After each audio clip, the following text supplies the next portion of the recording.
नमस्कार। आपका अखबार के इस अंक में आपका स्वागत है। मैं हूं प्रदीप सिंह। अमेरिका, इजराइल और ईरान के बीच जो युद्ध शुरू हुआ है, 2 दिन हो गए, तीसरा दिन है आज। उसका दायरा बढ़ता जा रहा है। पूरा मिडिल ईस्ट इसकी जद में आ गया है। ईरान हर उस देश पर हमला कर रहा है जहां अमेरिकी एसेट हैं या एयरबेस है या सैन्य ठिकाने हैं। इसके अलावा वो उन जगहों पर भी हमला कर रहा है जहां उसको आशंका है या खबर है कि अमेरिकी सैनिक रुके हुए हैं। उन होटलों पर, उन इमारतों पर भी हमला कर रहा है। इसलिए बुर्ज खलीफा और दुबई में जो है 5 स्टार या वीवीआईपी जो होटल हैं उन पर हमला हुआ है। उसके अलावा खाड़ी के और देशों पर भी ईरान मिसाइल दाग रहा है। अब मामला रुकने की बजाय और बढ़ता जा रहा है। इजराइल और अमेरिका के हमले और बढ़ते जा रहे हैं और अमेरिकी राष्ट्रपति ने धमकी दी है ईरान को कि अगर उसने रिटेलिएशन की सोची, जवाबी हमला किया, तो उसको ऐसा सबक सिखाएंगे जो इससे पहले उसके साथ कभी नहीं हुआ है। और इस बात में तो कोई शक नहीं है कि अमेरिका और इजराइल की जो संयुक्त ताकत है, मिलिट्री ताकत है, उसके सामने ईरान की मिलिट्री ताकत बहुत ही कम है। ईरान के पास कुल 2 हथियार हैं, एक उनका ड्रोन और दूसरा मिसाइल्स। ये इजराइल की खबर है। 2027 तक ईरान लगभग 8000 मिसाइल्स बनाने का लक्ष्य लेकर चल रहा था और उस पर बड़ी तेजी से काम हो रहा था। लेकिन युद्ध में क्या हो रहा है ये आपको पल पल की खबर मिल रही होगी। आज उसकी बात नहीं कर रहा हूँ। मैं बात कर रहा हूँ इजराइल कैसे काम करता है, ख़ासतौर से उनकी खुफिया एजेंसी। पूरी दुनिया के लिए वो एक उदाहरण है। इसमें किसी देश की बात नहीं कर रहा हूँ, चाहे कोई भी देश हो। किसी भी देश की खुफिया एजेंसी को शायद ऐसे ही काम करना चाहिए। जिस तरह का कमाल बार बार इजराइल की खुफिया एजेंसी मोसाद करती है, उसका कोई सानी दुनिया में है नहीं। हालांकि एक समय जो है केजीबी और सीआईए का भी बड़ा नाम था इस मामले में, अब भी है, ऐसा नहीं कि वो ख़राब हो गई हैं। लेकिन मोसाद का जो काम करने का तरीका है, देखिए दुनिया बदल रही है। इलेक्ट्रॉनिक इंटेलिजेंस जो है उसका इस्तेमाल बहुत ज़्यादा होने लगा है। सैटेलाइट, दूसरे इलेक्ट्रॉनिक तरीके हैं जिनसे सर्वेलेंस रखी जाती है और जिनसे अपने विरोधियों को, दुश्मनों को ट्रैक किया जाता है।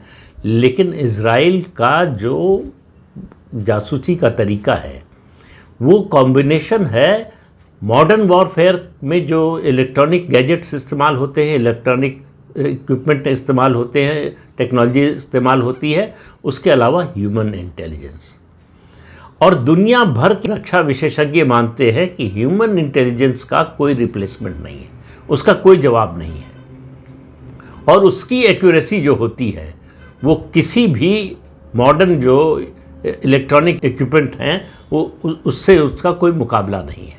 तो पीछे की बातें तो छोड़ दें, इजराइल ने ऐसे बहुत से ऑपरेशन किए हैं जिसमें ह्यूमन इंटेलिजेंस का उसने सहारा लिया है और प्रिसाइज अटैक किया है। आपको याद होगा कि हिजबुल्लाह के चीफ को जिस तरह से मारा था, ईरान के अंदर आईआरजीसी की सुरक्षा के भीतर जो है जिस तरह की सेंध लगाई थी। लेकिन मैं अभी बात कर रहा हूँ जो अभी ईरान के साथ युद्ध शुरू हुआ है। आपको मालूम है खामेनेई को मार दिया अमेरिका, इजराइल ने। खामेनेई को ही नहीं मार दिया, उनका जो पूरा स्ट्रक्चर था, military structure, political structure, religious structure, उसके अलावा उनका जो सेकंड टियर, थर्ड टियर, खासतौर से सेकंड टियर की जो लीडरशिप थी, उनका रक्षा मंत्री मारा गया, आईआरजीसी का चीफ मारा गया, कमांडर, और जितने लोग करीबी थे खामेनेई के, जो उनकी कोर टीम का हिस्सा थे, वो सब मारे गए। ये तो खबर है। लेकिन मोसाद इसमें कहाँ से आता है? मोसाद आता है उसका ह्यूमन इंटेलिजेंस। मोसाद के पास ये जानकारी थी, इजराइल के पास ये जानकारी थी कि खामेनेई कब बैठक करने वाले, कहाँ पर बैठक करने वाले, कितने बजे बैठक शुरू होगी, कौन कौन इस बैठक में शामिल होगा। ये सारी जानकारी मिलने के बाद ये तय हुआ कि अटैक का समय, आमतौर पर जो है अमेरिका और इजराइल ने जब पिछली बार भी अटैक किया था और दूसरे देश भी करते हैं तो रात में अटैक होता है। जो मिसाइल अटैक या जो ये फाइटर जेट से जो बम गिराए जाते हैं, रात में गिराए जाते हैं।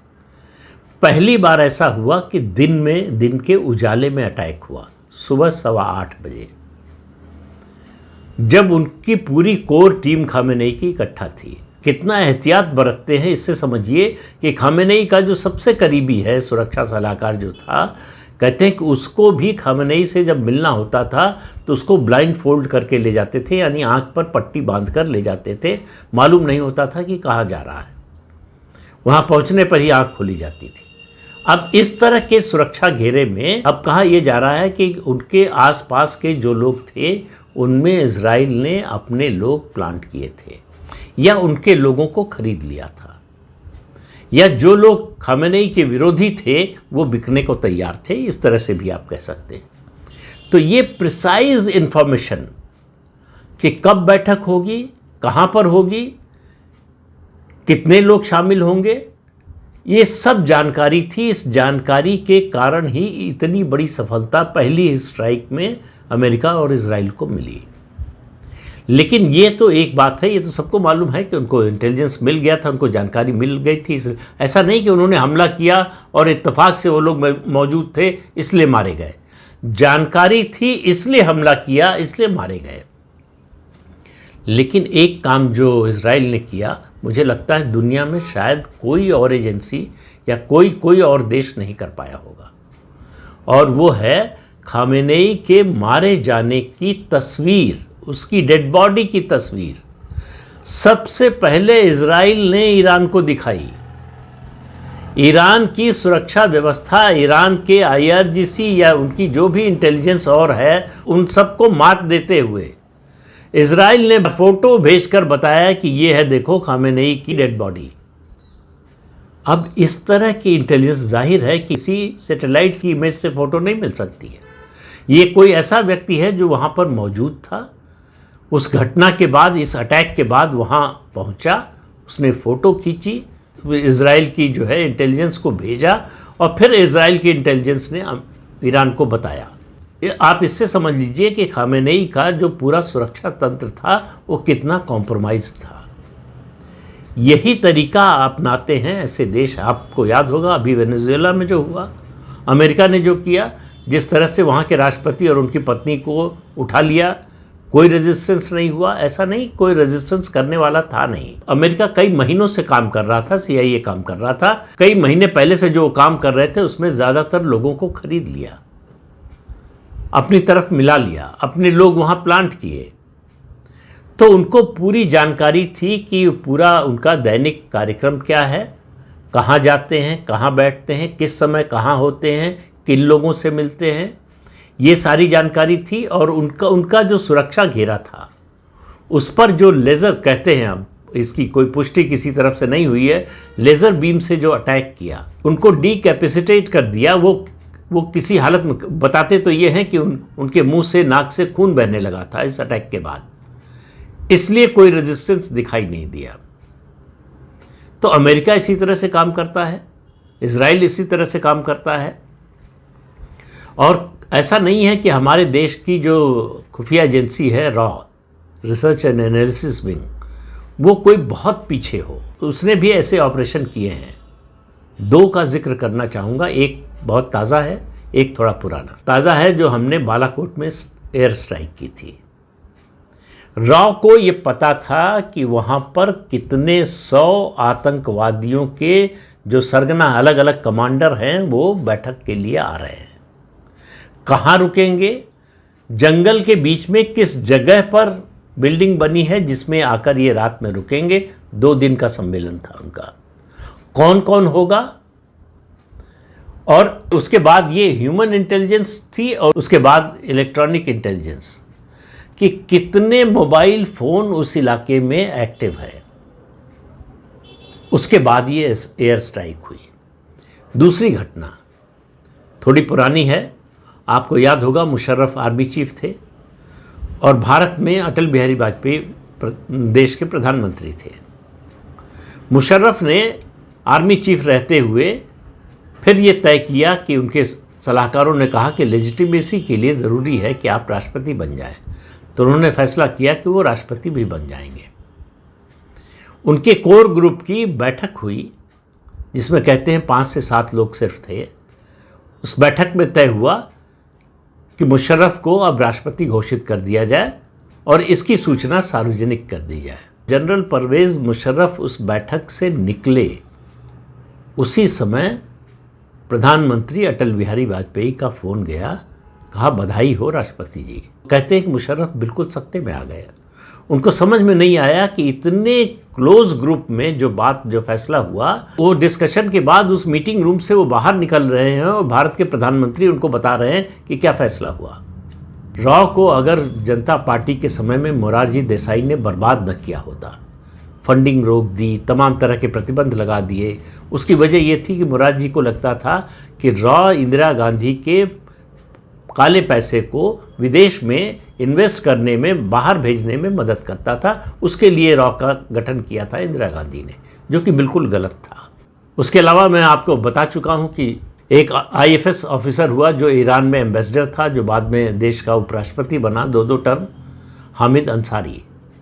उसने किस तरह से सारे हमारे जितने एजेंट, रॉ के एजेंट थे ईरान में और आसपास, उनकी जानकारी ईरानियन एजेंसीज को दे दी, सब के सब मारे गए थे।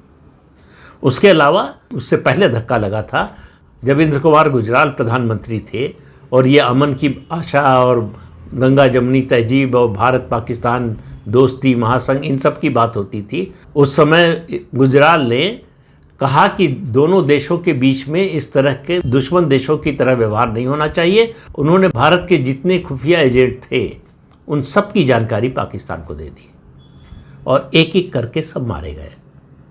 अगर वो ये 2-3 सेटबैक न लगे होते रॉ को, तो आज रॉ के बारे में लोगों की विश्व में जो धारणा होती वो मोसाद, CIA और KGB से कम न होती। आज भी नहीं है। पिछले 11 सालों में रॉ को जिस तरह से ताकतवर बनाया है, खासतौर से हमारे राष्ट्रीय सुरक्षा सलाहकार डोवाल साहब ने, वो अभूतपूर्व है। रॉ अब दुनिया की अग्रणी जासूसी एजेंसियों में है। वो जिस तरह से काम कर रही है, ये जो आपको दिखाई दे, हालांकि सरकार ये कभी मानेगी नहीं, ये अननोन गनमैन जो है, आपको क्या लगता है कि ये सचमुच अननोन है? ये पाकिस्तान के लिए अननोन है या दूसरे अगर किसी देश में ऐसा होता है तो उनके लिए अननोन है, भारत के लिए अननोन नहीं है। ये भारत के एसेट्स हैं। इसलिए इजराइल को पहली स्ट्राइक में ईरान के खिलाफ जो इतनी बड़ी सफलता मिली, वो मैं मानता हूँ और दुनिया भर मान रही, मेरे मानने न मानने से क्या होता है कि वो अभूतपूर्व सफलता है कि पूरा उनका जो गवर्नेंस का स्ट्रक्चर था, मिलिट्री स्ट्रक्चर था, उनका जो पॉलिटिकल स्ट्रक्चर था, रिलीजियस स्ट्रक्चर था, वो पूरा का पूरा तबाह हो गया। ये ठीक है कि वहाँ पर जो सिस्टम है वो लेयर्ड है, 2 टियर 3 टियर, तो उनके 2nd टियर और 3rd टियर के लोग तैयार हैं उनकी जगह लेने के लिए, लेकिन उनके लिए उस तरह से लड़ना संभव नहीं होगा जैसे इससे पहले की सत्ता लड़ रही थी। तो इस बात की आशंका बहुत ज़्यादा है कि तबाही और बढ़ी तो ये जो 2nd टियर या 3rd टियर की लीडरशिप है वो कॉम्प्रोमाइज़ के लिए तैयार हो जाए, वो सरेंडर करने के लिए तैयार हो जाए।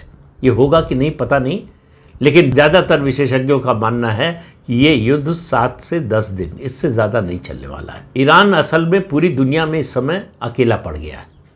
उसके जो 2 मजबूत साथी माने जाते थे, चीन और रूस, दोनों में से कोई साथ देने सामने नहीं आया।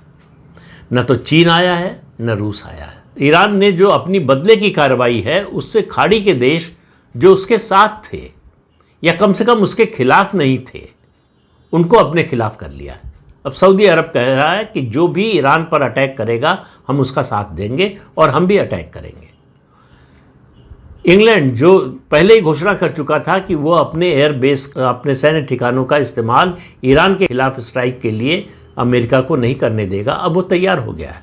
उसके फाइटर जेट भी मैदान में उतर गए।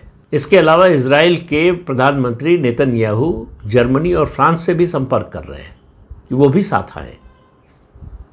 तो इस लड़ाई को अमेरिका और इजराइल एक ऐसे आतंकवादी देश के खिलाफ लड़ाई के रूप में पेश कर रहे हैं जिसके पास परमाणु हथियार होना और जिसके पास बैलिस्टिक और सुपरसोनिक मिसाइल का इतना बड़ा जखीरा होना पूरी दुनिया के लिए खतरा है।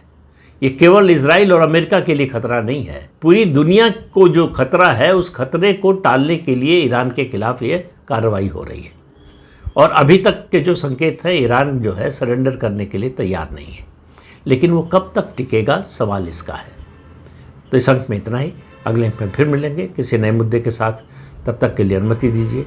आपसे अनुरोध है कि चैनल देखिए, शेयर कीजिए, लाइक कीजिए और सब्सक्राइब जरूर कीजिए। नमस्कार।